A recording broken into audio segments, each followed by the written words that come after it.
Čo odo mňa chceš, Kemal? Ty si sem prišla. Prečo si sa vrátil?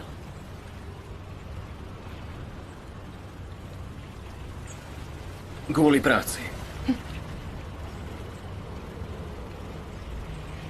A ty veríš tomu, čo hovoríš, Kemal? Prišla si sem po odpovede?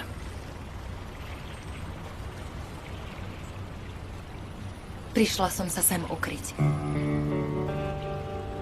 Myslela som, že tým zmiernim svoju bolesť. Ale ty ma nenávidíš. Nie. Tak prečo si dnes prišiel za mnou? Prečo si prijal pozvanie k nám? Pracujem s tvojim manželom. S manželom ženy, ktorú miluješ.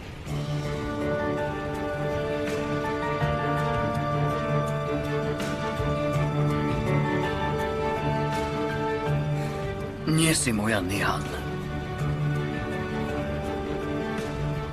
Si pre mňa cudzia žena.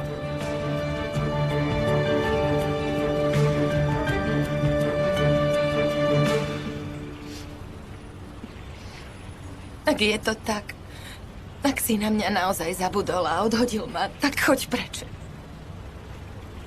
Ak chceš, aby som ti verila, odíď z môjho života. Všetko je už minulosť. Už neexistuje muž, ktorý by za jeden tvoj pohľad obetoval život. Ten Kemal je preč.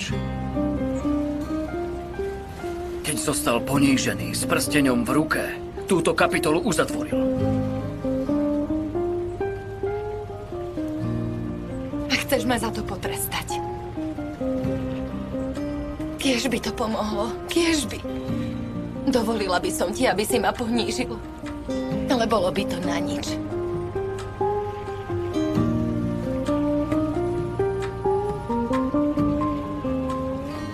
Nevyliečilo by ťa to. Nech urobíš čokoľvek. Ten pocit navždy zostane tu. Zmenila si sa.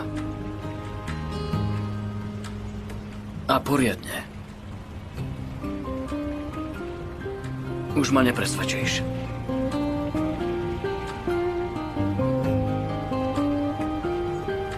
Poďme.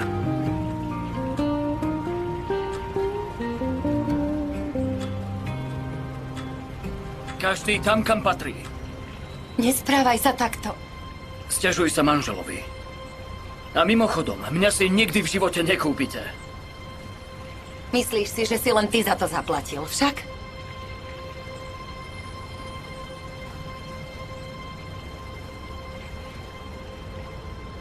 Nie.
Nihan?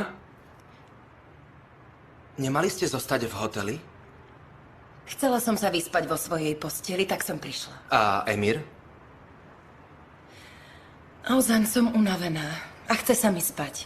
A ty prečo už nespíš? Choď do postele. Čo sa deje? Si v poriadku?